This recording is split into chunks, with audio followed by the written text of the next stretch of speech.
정규철 한국개발연구원 KDI 경제전망 실장님과 함께 해보도록 하겠습니다.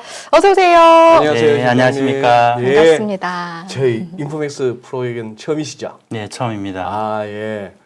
아니, 지금 제가 우리 정 실장님 양력을 보니까 서울대 물리학과 졸업 2001년. 학부를 물리학 하시고 석사까지도 하셨고 경제학 석사도 하시고 미국에 건너가셔서 미스콘신에서 경제학으로 박사학위를 받으셨네요. 네, 맞습니다. 물리학 하시다가 경제학을 하셨어요. 네. 왜 물리학 재미가 없었나요? 네, 좀 한계에 부딪혔던 점도 있고, 한계.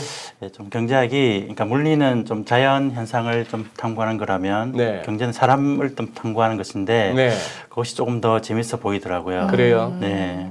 아니, 제가 우리 정규철 실장님의 이 양력을 딱 보는 순간에 평소 늘 갖고 있던 의문 하나가 여쭤보고 싶었어요. 네. 자, 물리학은 자연과학 중에 자연과학입니다. 네. 그거는 증명이 돼야 되고, 네. 뭐 물론 증명하기 힘든 가설도 상당 부분 있는데 물리학 내에서 네. 이 자연과학하고 그다음에 이 사회과학 중에서도 더군다나 인문학 쪽이야 뭐 말빨 센 놈이 이기는데 네. 이 경제학 쪽은 특히 시장 쪽으로 오면은 이 진짜 답 없거든요. 네. 그러니 그 답이 있고 증명이 가능한 이 물리학을 하시다가 이 답도 없고 뭐 기면기고 아니고 이럴 수도 있고 저럴 수도 있는 경제학을 하시다 보니까 좀 뭔가 이렇게 혼돈이 오지 않으셨어요? 네, 많이 어렵죠. 그렇지만 이제 말씀에 답이 없는데요. 네. 그 속에서도 조금이라도 답을 찾아보려고 조금이라도 좀 더 논리적인 설명을 좀 해보고 뭐 그런 점이 좀 재밌었습니다. 재밌으셨어요. 예. IMF에도 잠깐 계셨던 것 같은데. 네, 제가 뭐 박사과정 하면서 네. 중간에 잠깐 IMF에서 좀 그 인턴도 하고 경험을 좀 했습니다. 예, 그쪽 사람들 어때요? 똑똑합니까? 예, 다 엄청 열심히 일하고 있거든요. 아니 뭐 다들 IMF 정도에서 일을 하면 그거 하는데 제 얘기는 뭔가 이렇게 맡겨진 일을 하고 풀어내고 정리하고 이런 걸 떠나서 어떤 정 실장님 보시기에 어떤 인사이트 측면은 어떻던가요? 그분들의.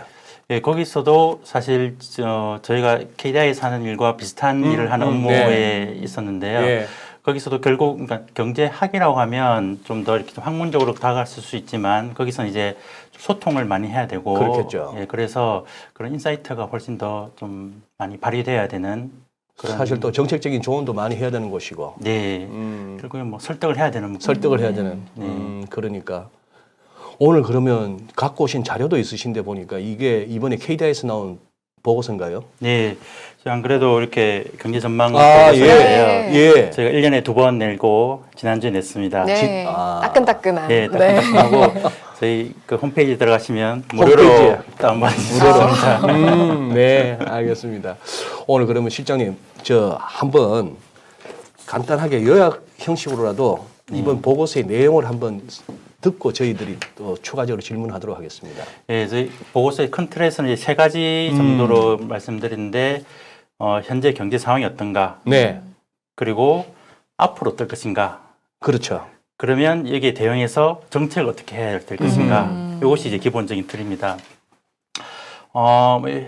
일단 현상에 대해서 조금 뭐 자세히 말씀을 드리면 저희가 지금 가지고 있는 데이터는 1, 4분기까지입니다. 1, 4분기라고 하면 1월부터 3월까지. 네, 근데 1월부터 3월까지 조금 되돌아보시면 그때 이제 코로나19가 엄청나게 확산됐죠. 오미크론이. 예, 오미크론이 확산되고 그래서 민간 소비가 상당히 안 좋았습니다. 그런데 대신에 수출이 좀 더 받쳐줬습니다. 네. 그래서 민간 소비는 안 좋지만 수출이 받쳐주면서 우리가 0.7% 성장을 했습니다. 예. 0.7%를 우리가 어떻게 해석해야 될 것인가? 그러니까 그 앞에는 1.2에서 0.7로 하면 조금 성장률이 내려간 셈인데요. 0.7이라면 한 1년으로 환산하면 한 2.8 정도, 이 정도 되는 것인데 우리가 한국의 잠재 성장률, 그러니까 평소에 어느 정도 성장하면 그냥 보통 수준인가? 네. 저희는 한 2% 정도 생각합니다. 2% 또는 2% 초반. 그러면 한 분기에 대략 한 0.5 정도 성장하면 뭐 평소처럼 성장했구나 이런데 0.7이라는 것은 적어도 그것보다는 조금 더 빠른 성장이기 때문에 저희가 보기에는 그래도 완만한 회복세 정도는 얘기할 수 있겠구나 그런 것이고, 저희가 코로나19 그 충격이 있었는데 예. 코로나19 이전에 저희가 생각했던 성장 경로가 있을 것이고, 네. 코로나19에서는 많이 떨어졌겠죠. 네. 근데 지금은 조금씩 다가가고 있는, 그리고 1, 4분기에서도 그 경로에 완전 다가가지는 못했지만 뭐 조금이나마 조금 더 다가간 그런 상황이 있다. 이렇게 이제 1, 4분기를 좀 평가를 해볼 수가 있을 것이고요. 네. 우리가 좀 다양하게 보는데 뭐 제조업, 서비스업 이렇게도 나눠볼 수 있을 텐데요. 그 수출이 좀 괜찮았으면 뭐 제조업이 좀 좋아졌을 거고요.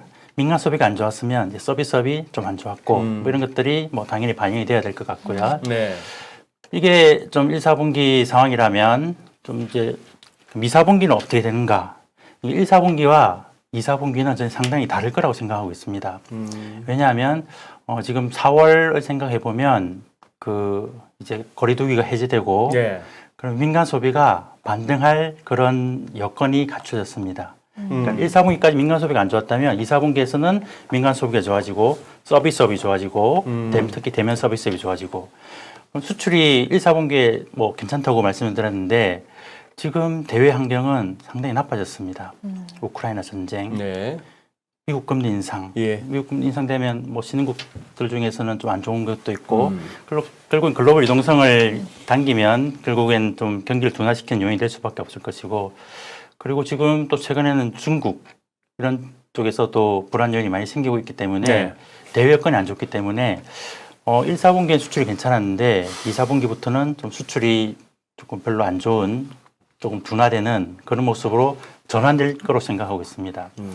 코로나 조금 더 시기를 좀 뒤로 가져가 보면 코로나19 위기 이후에 우리 민간 소비가 안 좋고 코로나19 직후에는 수출이 안 좋았습니다만 그 뒤로는 이제 반도체 중심으로 빠르게 회복했는데 그동안 수출이 우리 성장의 동력이었다면 당분간은 민간 소비가 동력으로 돼야 될 것이다.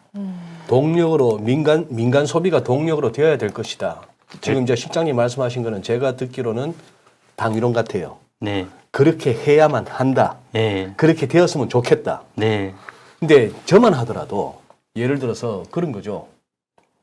뭐 이렇게 아까 뭐 일부에서도 그런 얘기했습니다만 휘발유 값이 이 정도 돼버리면은 네, 뭐 이렇게 교회로 드라이브 가던 것도 한 달에 뭐 매주말 가던 것도 한 뭐 2번으로 줄이고 네, 하다못해 치킨집에 뭘 주문을 해서 먹던 가서 먹던 간에 치킨값이 이렇게 올랐으니 예전에 거의 뭐 일주일에 한 번 시켜 먹던 거 저 같으면 뭐 한 달에 한 2-3번으로 줄일 것 같고, 이렇게 되면 이게 소비가 늘 수 있겠느냐는 얘기죠. 네, 그 소비에 상당히 부정적인 요인이 많이 있는 것도 사실입니다. 네. 그 제가 이제 그래프를 하나 보여드리고 네. 싶은데요. GDP 경제 성장이 있고 민간 소비가 있는데 아하. 평소에는 큰 차이가 없이 그냥 가는 겁니다. 같이 가네요. 예. 그리고 민간 소비는 상대적으로 변동이 크지 않습니다. 네. 뭐 안 좋은 일 있더라도 우리가 GDP가 이제 코로나 직전이 이제 2019년 4, 4분기라고 하면 그때를 이제 100이라고 하면 GDP는 2021년 1, 4분기에 100을 회복했습니다. 그렇지만 뭐 저희는 거기에 당연히 만족해서는 안 될 것이고요. 네. 왜냐하면 한국 경제는 성장하는 경제이기 때문에. 그래요. 그래서 이제 GDP는 이제 그것을 뚫고 올라가서 말씀드렸듯이 기존 성장 경로에는 도달하지 못했지만 그 격차는 많이 줄어들고 있습니다. 근데 민간 소비는 2021년 1, 4분기에도 예전 수준을 아예 회복하지 못했습니다. 저희는 이제 이것은 정상적인 상황이 아닐 것이고 네. 결국 장기적으로 가면 GDP와 그러니까 나의 소득과 소비는 같아질 수밖에 없는, 크게 괴리되기 어려운 그런 상황이기 때문에 민간 소비에 뭔가 대단히 좋은 요소가 있었다기보다는 민간 소비를 상당히 크게 억누르던 그 요소들이 조금 해소가 되면서 조금 반등하는 정도. 그렇지만 여전히 예전 성장 경로와는 큰 차이가 있는 그런 상황으로 보고 있습니다. 특히 대면 서비스업, 특히 음식 숙박업이 이제 제일 큰 예로 들 수 있는데요. 네. 코로나19 이전 수준을 한 100이라고 하면 안 좋았을 때는 거의 60까지 떨어졌습니다. 그러니까 40% 감소한 거죠. 그 코로나19 이후에 가장 좋았던 달이 작년 11월입니다. 그때 뭐 기억이 안 나시겠지만 단계적 일상 회복을 우리가 시작을 했습니다. 네. 그때 95%까지 회복했습니다. 근데 다시 떨어졌어요. 근데 4월에는 아직 공식적인 수치는 안 나왔습니다만 네. 저희가 보기에는 97%까지 회복했습니다. 회복했다. 상당히 음식 숙박업이 많이 회복하고 그런 상황입니다. 물론 아까 말씀드렸듯이 유가나 금리 이것은 민간 소비 하방 요인은 분명한데요. 네. 그럼에도 불구하고 아직 회복할 수 있는 여지는 좀 크다 이렇게 생각하고 있습니다. 그러면 하방 요인 이야기가 나온 김에 일단 네. 회복할 여지가 있다고는 하셨지만 그래도 경기 회복세를 제약할 위험 요인이 있다면 저희가 좀 더 구체적으로 들어가 보면 어떤 네. 것들이 있을지 좀 더 확장해서 한번 짚어볼까요? 네, 지금 주로 위험 요인이 대외 위험 요인이 많습니다. 예. 국내보다는 뭐 국내야 뭐 그냥 좀 흘러갈 것 같고요. 아까 말씀 우크라이나 사태라는 게 어쩌면 뭐 그냥 먼 나라의 뭐 전쟁일 수도 있겠지만 그 여파가 가장 직접적으로 나타나는 것은 원자재 가격, 예. 곡물 가격. 원자재 가격, 곡물 가격이 인상되면 뭐 경제 안 좋겠죠. 근데 거기서 끝나면 다행이고요. 거기서 끝나지 않고 이것들이 주요국 미국이나 유럽 또는 이런 국가의 인플레이션을 올리면서 그것이 이 국가의 금리 인상으로 번지고 예. 그럼 수요가 둔화되는 그런 경로까지 다 있기 때문에 좀 안 좋게 보고 있고요. 미국 금리 인상 그것도 저희는 상당히 안 좋게 보고 있습니다. 왜냐하면 저희가 이 중에 뭐 수요 회복되는 것도 분명히 있습니다. 미국도 미국은 제가 뭐 나쁘진 않습니다. 제가 보기에는. 예. 그럼에도 불구하고 지금 가는 것이 공급 측 그러니까 유가나 이런 네. 요인들에 의해서 인플레이션이 너무 올라갔고 예. 이것은 뭐 그 자체로 부정적인 요인인데 보통 공급층 요인이 있으면 금리 인상으로 대응하지 말라. 이게 저희 가장 기본적인 스탠스인데 네. 지금은 이제 그것을 넘어섰습니다. 좀 공급층 요인에 의해서 한국도 마찬가지인데요. 인플레이션이 발생하더라도 지금은 금리 인상을 할 수밖에 없는 상황으로 저희는 보고 있습니다.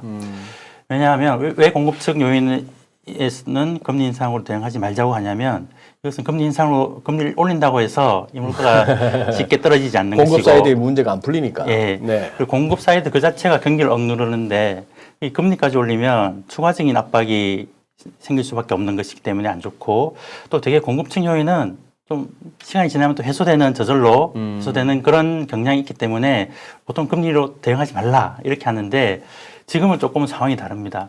왜냐하면 그 공급층 요인이 지금 장기화되고 있으면서 그 사람들의 인플레이션 심리가 올라가고 그것이 또 실제로 인플레이션으로 가고 있기 때문에 이어지고. 네. 그 경로를 끊기 위해서 즉 다시 말해서 인플레이션 그 자체를 단기간에 잡는 것보다는 그런 심리를 좀 더 안정시키고 좀 더 이것이 고인플레이션이 장기화되는 것을 막기 위해서 중앙은행에서 좀 강력한 의지를 가지고 인플레이션 안정에 대한 그런 행위를 해야 된다 이렇게 생각하기 때문에 그 자체는 그래요. 좀 안 좋은 거죠. 예. 가장 지금 중국은 어떻게 될지 모르겠어요. 사실 중국은 뭐 별의별 소리가 다 돌아가지고 예. 그리고 뭐 데이터 자체도 믿음지가 않은 데다가 심지어는 이제는 뭐 시진핑 주석의 3년임 여부가 불투명해진다까지 지금 네. 분위기가 이상해. 리커창이 막 갑자기 떠오르고 뭐 그런 상황인데 네, 중국 얘기는 서로 모르는 것 같아요. 딱히 네. 내가 이쪽은 뭐 속속들이 안다 할 만한 분들이 잘 없으신 것 같아요. 네. 뭐 그러니까 중국이 뭐 저희도 일단 기본적인 베이스는 중국이 뭐 갑자기 뭐 안 좋게 되거나 크게 안 좋게 되거나 이렇게 생각하지 않는데 그런 위험도 우리가 뭐 네. 생각하지 않을 수 없다. 알겠습니다. 근데 말씀드렸죠. 실장님, 아까 저 보여주신 저 민간 소비가 GDP를 못 쫓아가는 저 그림 말입니다. 네. 저 그래프에서 궁금한 게 그러면은 코로나 충격 때문에 GDP도 한번 훅 꺾이고 민간 소비도 훅 꺾였지만 GDP는 그래도 이렇게 올라왔어요. 네. 저 민간 소비가 저렇게 빠졌는데 우리 맨날 그 책에서 배웠던 GDP는 민간 소비 플러스 설비 투자 플러스 그다음 정부 지출 플러스 뭐 순수출인데 네. 민간 소비가 저렇게 훅 빠졌는데 GDP가 저만큼 회복되려면 뭐로 채운 겁니까? 네, 말씀하신 게 맞습니다. 정부 지출 같은 걸로 정부 지출이 뭐 크게 들어갔고요. 들어갔고 그 다음에 투자, 투자. 설비 투자, 반도체 엄청 했습니다. 수출도 잘했습니다. 수출도 잘했고 예. 그러니까 뭐 이렇게 지출별로 볼 수도 있고 그 코로나19의 이게 특징은 이제 민간 소비 특히 민간 소비 다 안 좋은 건 아니고요. 서비스 쪽이 안 네. 좋았고요. 지금 제조업이 상당히 제조업 이미 다 회복했습니다. 제조업은 예. 경로를 회복했습니다. 경로를 예. 네네네. 그렇게 해서 뭐 합쳐보면 이제 GDP가 나오는 건데요. 그래서 제조업은 추가적으로 회복할 여지가 크지 않은 것으로 보이고요. 이 추세상으로 대신에 서비스업, 민간 소비는 회복할 여지가 많은 걸로 보입니다. 그런데 지금 항상 우리가 이제 이런 KDI 리포트 같은 거 갖다 이제 보다 보면은 이 정도의 리포트가 나올 때까지 고생하시는 건 저도 아는데 아무래도 문제는 시차예요. 네. 일단 확보할 수 있는 데이터가 1분기까지만 그걸 갖고 이제 또 리포트를 쓰시기 시작하고 뭐 수시로 또 얼마나 또 미팅도 많이 하셨겠습니까만 그러다 보니까 저 리포트를 받아봤을 때는 이미 몇 달 지난 얘기고 맞습니다. 지금 같으면은 예를 들어서 당장 궁금한 게 우리 지금 무역수지 적자예요. 금년 네. 들어서는 이 부분 지금 어떻게 보고 계십니까, KDI는? 그러니까 근데 무역수지 적자 자체를 저는 별로, 그러니까 무역수지가 항상 흑자여야 하는가 그런 건 아니라고 생각하고 무역수지 적자가 발생한 원인이 더 중요할 것 같고요. 네. 일단은 이제 무역수지가 이제 좋은 무역수지 적자는 어떤 거냐면 내수가 엄청 좋아서 수입을 많이 해서 그럴 경우에는 이제 경기가 회복되면서 자연스럽게 발생하는 현상이라면 지금은 원자재 가격이 많이 올라가면서 무역수지가 좀 발생한 측면이 있기 때문에 그 부분은 우리 경제에 좀 안 좋은 측면이 될 것이고요. 그 우리 무역수지가 있고 경상수지라는 게 또 따로 있는데요. 약간은 뭐 비슷한 개념인데 포괄 보면 조금 더 다릅니다. 좀 뭐 해외랑 거래해서 무역수지를 좀 걱정하시는 분은 무역수지 적자가 돼야지 우리가 외환 수급도 되고 뭐 그럴 텐데 무역수지 적자면 이제 계속 외환이 빠져나가고 있는 거 아닌가 뭐 또는 우리가 그 외환 수급에 문제가 생기는 거 아닌가 이렇게 걱정하시는데 경상수지가 결국에는 그것을 결정하는 것이고 경상수지는 1, 4분기 150억 달러 흑자를 기록했습니다. 그러니까 뭐 무역수지도 있고 서비스 수지도 네, 그렇죠. 있고요. 뭐 저렇게 있는데 경상수지는 아직까지 예, 흑자고 건전하다. 올해 연간으로도 상당한 흑자를 기록할 것으로 저는 보고 있습니다. 그리고 지금 올해 들어서는 아무래도 이제 인플레이션이다 보니까 이제 금리 올리는 아까 말씀하신 과연 금리 인상으로 인플레이션을 잡을 수 있는가는 어떻게 보면 경제학에서 오래된 어떤 논쟁이었어요. 그죠? 네. 그 흔히 하는 말로 이거 실로 뭘 하나 묶어 놓고 땡기는 건 되는데 금리 확 올려갖고 경기 죽이는 건 쉬운데 이걸 밀어서 이게 안 밀리니까 실 민다고 그런 비유를 갖다 우리가 경제학에서는 자주 듣는데 과연 금리 인하해서 경기 살리는 건 좋은데 금리 인상한다고 해서 뭐 인플레가 잡히겠느냐 하는 그 비유인데 지금 분위기로 봐서는 연준은 계속 올릴 것 같단 말입니다. 네. 그러면서 50bp 해버리면은 우리 한은 지금 약간 이렇게 아직은 그래도 좀 여유가 있다고 합니다만 이거 지금 뒤집어질 가능성도 있거든요. 네. 우리 한은 총재께서는 그다지 우려스럽지는 않다고 보셨어요. KDI 입장은요. 그리고 KDI 입장을 떠나서 우리 정 실장님 입장은 상당히 비슷합니다. 비슷해요. 큰일 없다. 네. 그래서 뭐 다양한 측면을 봐야 될 것 같은데요. 일단 과거 경험을 보면 뭐 금리가 역전됐던 적도 많았지만 몇 번 있었죠. 큰 문제는 큰 탈은 없었습니다. 예. 그리고 지금 우리가 외환 보유액도 그렇게 적은 수준 아니고 그리고 아까 말씀드렸듯이 경상수지 흑자가 그건 마찬가지로 흑자 그 자체를 뭐 좋다고 보지는 않는데 그렇지만 흑자가 계속 이루어지고 있으면 뭐 투자자들 입장에서는 좀 안심도 될 수 있는 것이고 그래서 좀 용인하면 좋겠다 이렇게 생각합니다. 왜냐하면 미국하고 한국은 지금 경기나 물가 상황이 너무 다릅니다. 미국은 지금 실업률을 보면 그냥 다 회복했어요. 미국은 이제 아시다시피 이제 통화지 목표가 최대 고용, 물가 안정인데요. 뭐 최대 고용은 거의 달성한 셈이고 물가는 8% 이 정도로 있고 지금 성장 경로를 보더라도 미국은 상당히 빠릅니다. 한국보다 더 빠릅니다. 요 그래프를 한번 보여드리고 싶은데요. 네. 왼쪽은 이제 물가입니다. 물가구나. 미국이 더 빠르네요. 예, 둘 다 2%가 안정 목표인데 둘 다 초과했기 때문에 두 양국 모두 금리를 올려야 될 상황은 맞습니다. 그렇지만 이 그래프만 보면 미국이 훨씬 빨리 올려야 될 상황입니다. 그렇네요. 오른쪽은 GDP 경로를 그린 것입니다. 마찬가지로 코로나19 직전을 100으로 둔 것인데요. 이제 뒤쪽은 뭐 전망치입니다만 미국이 훨씬 더 빠르게 성장할 것으로 보입니다. 네. 그렇다면 그 결과는 미국이 금리를 더 높게 가져가는 것이 아주 자연스러운 자연스러운 현상이다. 현상이고 이 상황에서 한국이 미국을 따라가게 된다면 아마 견디기가 쉽지 않을 겁니다. 그러면 미국보다 한국의 금리가 낮으면 자본이 유출될 수도 있다 이런 우려도 있는데 이런 시각에 대해서는 어떤 말씀해 주실 수 있을까요? 그러니까 저희가 이제 자본 유출 유입 네. 이 자체를 걱정해야 되는 것인가?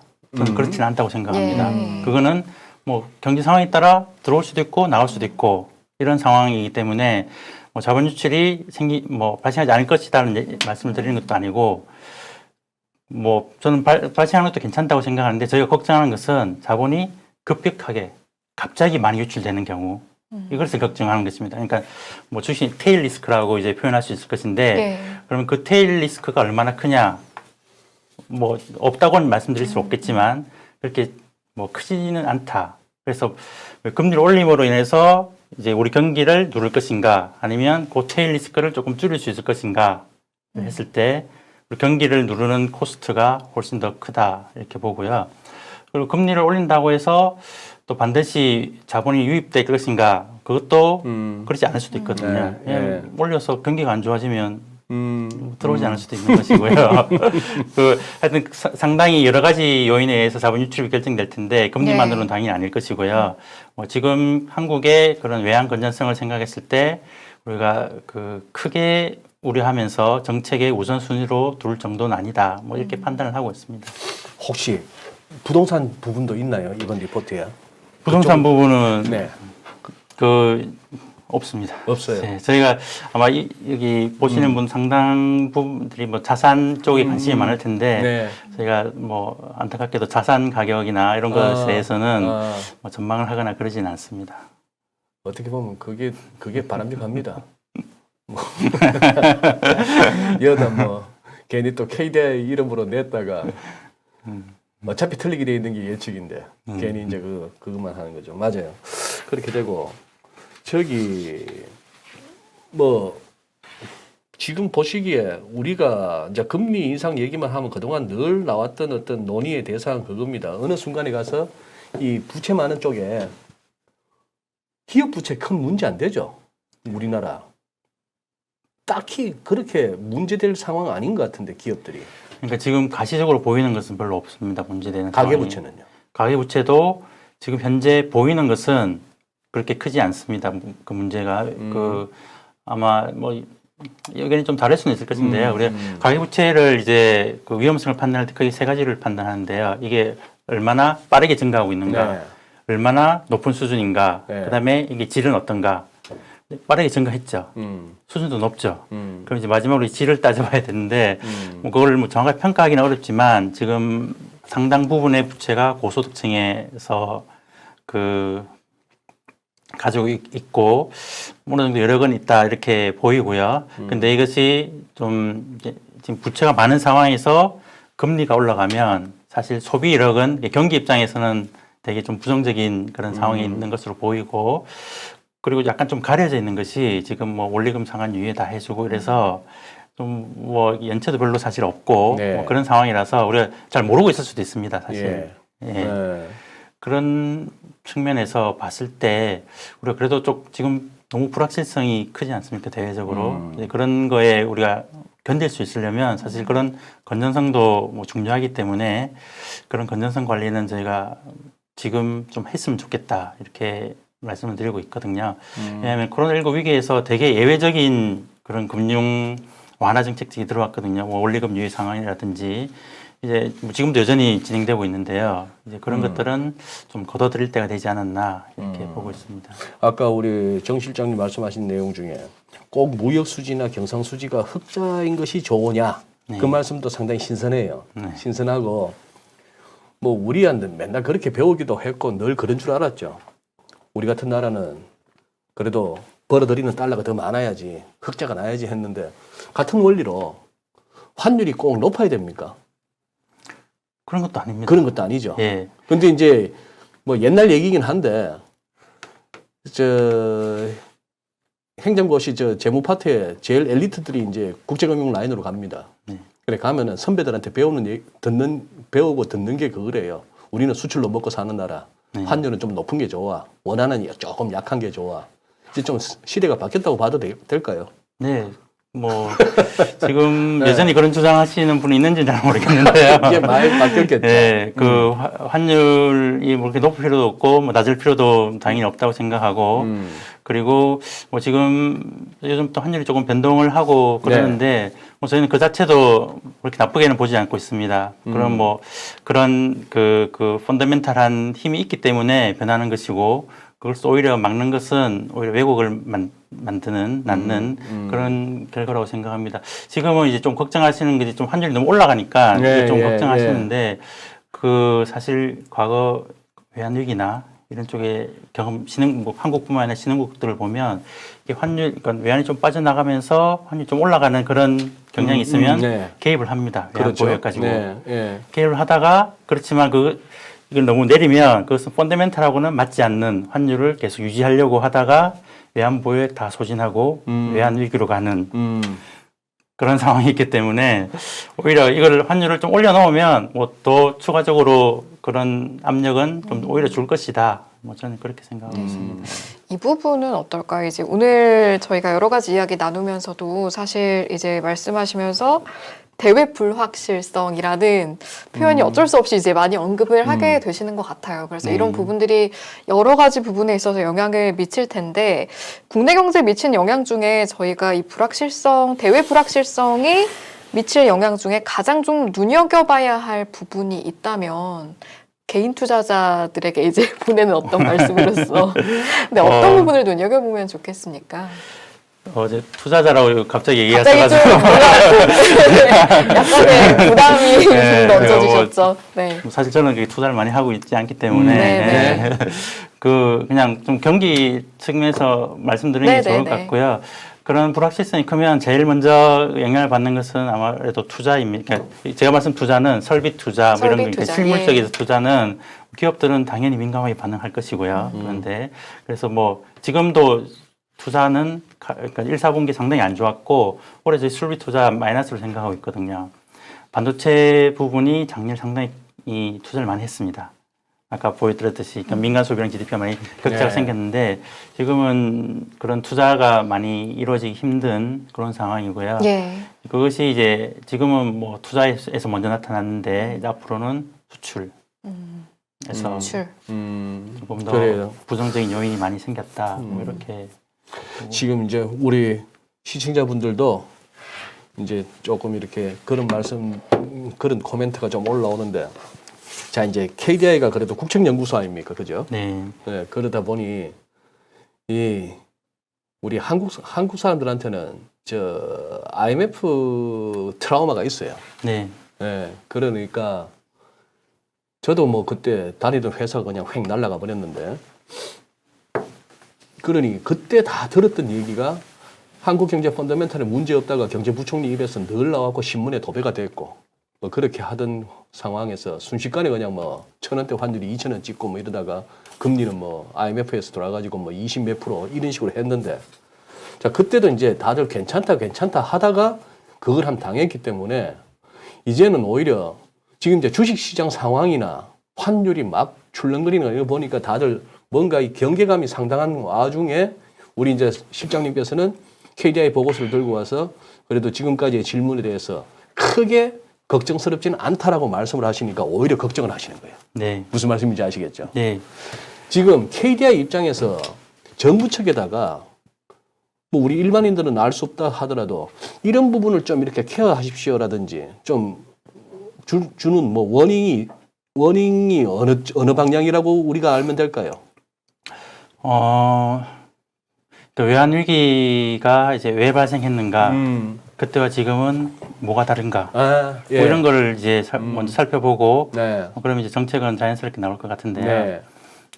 그때 그러니까 97년으로 다시 돌아가면 그때 어떤 일이 있었냐면 기업들이 과잉 투자를 했습니다. 펀더멘털에 맞지 않는 과잉 투자를 했고 그냥 단순히 과잉 투자를 한 정도가 아니라 그것이 대부분 단기 외채 차입에 의존해서 했기 때문에 그 단기 외채를 그 차환을 해주지 않으면 그냥 못 갚는 것이고요.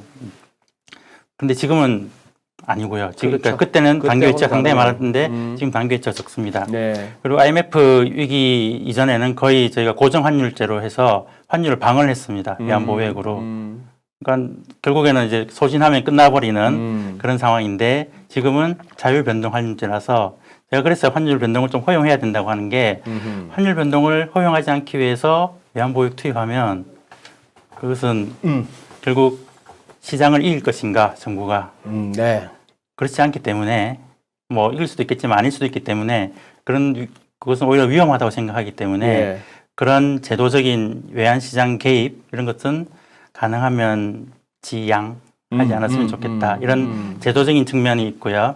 그 다음에 제가 아까 그 기업들이 많이 부실했다고 했는데 뭐 그런 건전성을 관리하는 것은 뭐 여전히 중요하고요. 뭐 제가 뭐 제 건전성이 문제가 없는 것처럼 이렇게 느끼셨다면 뭐 그런 건 아니고 저도 많이 걱정하고 있습니다. 지금 워낙 부채가 많이 늘어난 상태이기 때문에 뭐 그런 건전성을 좀 관리하면 좋겠다는 게 뭐 저희들 입장이고요.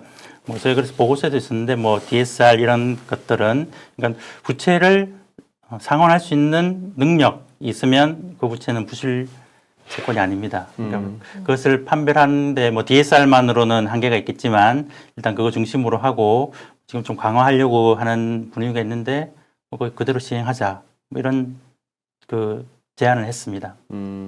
그래요. 예. 그리고 뭐 또 외국인 투자자 입장에서 보면 한국이 안전한 국가인가 그럼 이제 재정 건전성도 자연스럽게 이어지는데요. 그동안 그 국가 채무가 많이 증가했습니다. 근데 그것을 우리가 용인했던 것은 그럴 만한 사정이 있었기 때문에 코로나19라는 그런 위기가 있었기 때문에 이렇게 늘어나는 것은 자연스러운 일인데 네. 만약에 코로나19가 끝난 뒤에도 이것이 계속된다면 그것은 누구라도 걱정을 해야 될 상황이겠죠. 그래서 국가 뭐 재정 지출 이런 것도 이제는 조금 줄이는 게 좋겠다.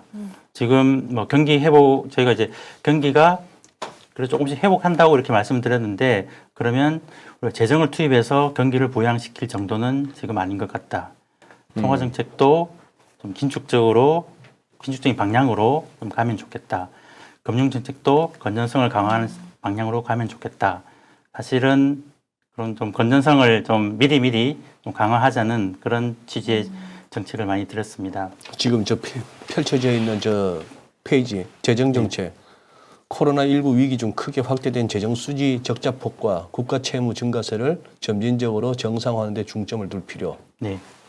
그러면은 이제 뭐 이제는 걸핏하면 추경 이제 좀 자제해야겠네요. 맞습니다. 그 저희가 추경도 지금 하고 있는데요. 그 지금 안이 제출되어 있는데요. 네.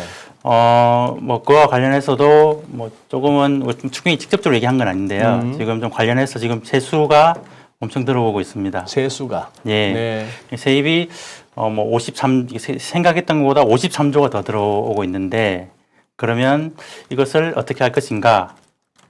다 써버리지 말자. 재정은 경기가 안 좋을 때는 세수가 좀 안 좋더라도 우리가 많이 투입했다면 세수가 많이 들어온다고 해서 이게 필요성도 없는데 다 써버리지 말자. 네. 그러니까 꼭 필요하면 쓰되 세수가 많이 들어왔다고 해서 쓰지 말자. 좀 재정 건전성을 좀 강조한 것이고요. 지금 뭐 되게 이 표현 되게 복잡한데요. 그 재정 수지가 그 한 마이너스 5% 이렇게 계속 GDP 대비로 계속 났습니다. 그 코로나19 위기 이후에 위기에. 근데 2023년, 2024년, 2025년에는 이 폭을 줄여야 합니다. 그런데 여기 줄여야 합니다입니까? 줄어듭니까? 지금 계획상으로는 주는 것으로 안 되어 있습니다. 그렇지만 그 우리가 좀 장기적인 재정 건전성이라든지 이런 걸 생각했을 때 앞으로 뭐 또다시 계획을 짤 텐데요. 계획을 짤 때는 적자폭을 좀 줄이는 그런 상황으로 가면 좋겠다. 이런 말씀을 드렸고요. 왜냐하면 또 가장 큰 것은 사실 인구 구조가 한국은 조금 고령화가 있는데 네. 자연스럽게 국가 채무가 늘 수밖에 없기 때문에 네. 지금 좀 여력을 확보해 두는 것이 좋겠다 이런 말도 늘 하고 있습니다. 그 부분도 KDI의 어떤 연구 과제입니까? 이 고령화로 인해서 생길 수 있는 여러 가지 네, 아주 고민. 그러니까 그 어떻게 보면 그 향후 한국 경제에 뭐 가장 큰 것, 아킬레스건이죠. 예, 뭐 몇 가지 뽑으면 그중에 반드시 인구 구조가 들어가 있고요. 네. 그것이 뭐 거시경제 성장률 이런 것 다 마찬가지고요. 저희가 그 지금 잠재 성장률, 그 평소에 어느 정도 성장하면 적당한가 하면 2%라고 말씀드렸거든요. 몇 년 전에 3%라고 말씀드렸고 그 전에는 5%라고 말씀드렸거든요. 이게 계속 떨어지는데 가장 큰 이유가 인구 구조입니다. 인구 구조. 예, 일할 사람이 줄기 때문에. 네. 한국의 생산 가능 인구라고 보통 15에서 64세 네. 그 이후도 일을 하시는 분들 계시지만 그것이 2017년을 정점으로 해서 감소하기 시작했습니다. 생산을 하려면 그 사람을 투입해야 되는데 지금 뭐 그런 상황은 아니고요. 제가 불과 몇 년 전만 해도 한국이 3%를 성장률 달성하는가 마는가. 근데 이제 아마 곧 이제 2%를 달성하는가 마는가. 네. 한 10년 뒤면 1% 달성할 수 있는 것인가.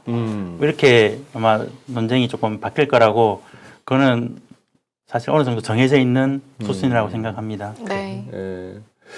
지금 그러면은 이제 거의 뭐 마지막 질문이 될 것 같은데 제가 이렇게 보니 2001년에 그러면은 학부를 졸업하실 무렵이면 다 큰 법을 그러고 나서 또 대학원에서도 물리학을 하고 계셨으니 2003년 졸업이셨으니 한참 다 큰 버블로 장 자빠질 때는 그때 제 짐작으로는 우리 정 실장님은 그때 뭐 주식시장 어떻고 그냥 뉴스로 막 아작이 났다 소리는 들어도 크게 그건 없으셨을 거고 네, 관심이 별로 없었어요. 관심이 별로 없었을 거고 오히려 경제학 대학원 마치신 게 2005년이고 박사 학위 받으신 게 2011년이니까 그때는 이제 한참 그 2008년 금융위기로 인한 그 부분이 확 다가오셨을 거예요. 네. 그죠? 네. 네.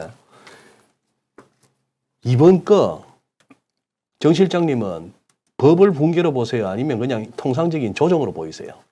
이번 주식시장에. 그냥 이거는 왜 정 실장님의 어떤 뷰가 더 맑을 수가 있는 게 지금 투자를 안 하신다고 했었잖아요. 네. 그런 분의 뷰가 더 궁금해요. 이거 자기 돈 태워놓으면은 이거 버블로 안 보이고 네. 절대 빠질 장으로 안 보이고 언제 다시 살아날까 하면 자꾸 이렇게 찾게 되는데 네. 그냥 객관적인 입장이 뭐 어려운 질문이죠? 네, 제가 뭐 대답해 주세요. 네, 그래도. 저는 항상 하여튼 저희도 거시하는데 뭐 주가도 중요하고 환율도 중요하고 뭐 금리는 다 시장 금리는 다 중요한데요. 저희 뭐 가장 기본적인 입장은 뭐 시장 상황을 잘 반영하고 있겠거니 뭐 참여자들이 다 전문가들이니 뭐 그런 모든 정보가 모여서 전문가들이면 지금 전부 이렇게 속거리고 있겠습니까? 실장님 말씀드려요. 이제 다들 지금 모여 있어요. 저희 지금 거의 3,000명 되는 사람들이 지금 다 모여 있습니다. 네. 네, 제가 아주 실망을 드릴 거예요. 저는 뭐 여전히 그 시장이 작동하고 있는 건 아닌가. 그러니까 뭐 일시적으로 그러니까 환율도 마찬가지인데 이렇게 막 변동하고 뭐 무슨 일 생기면 이게 변동하고 그런데 뭐 제자리를 찾아가지 않을까. 제자리 찾아간다? 네. 제자리가 어디 저 위에요? 아래 아직도 제자리를 찾으려면 더 빠져야 된다는 말씀이에요. 이제 많이 빠졌으니까 제자리 찾아서 위로 간다는 말씀이에요. 저희는 사실 그 주가를 볼 때 네. 그 반대로 보고 있습니다. 그러니까 지금 경기가 어떨 것이니까 이제 주가가 어떻게 될 것이다 이렇게 많이 보시잖아요. 저희는 예. 이 주가를 보니 사람들이 경기에 대해서 이렇게 생각하는구나. 그러니까 되게 높았던 적도 있지 않습니까? 그때 네. 뭐 반도체 붐이 있을 때 사람들이 뭐 괜찮게 생각하는구나. 지금은 많이 떨어져 있는데 저희가 보는 것도 비슷한 것 같아요. 앞으로 뭐 경기가 뭐 불확실하니까 뭐 좀 시장 사람들이 좀 안 좋게 보고 있구나. 뭐 이 정도로 생각하고 있는 거지. 뭐 저희가 뭐 이게 뭐 버블이다 아니다. 뭐 이건 제 능력 밖의 질문인 것 같습니다. 네. 그럼요, 실장님. 이게 이제 뭐 마지막 질문 드린 거긴 한데 저희가 네. 오늘 이제 여러 가지 궁금한 점을 이제 여쭤보다 보니까 네. 또 막상 준비해 오신 자료를 하나하나 다 보진 못해서 네. 혹시 못다 하신 말씀이나 꼭 짚어보고 싶으신 자료 있으실까요?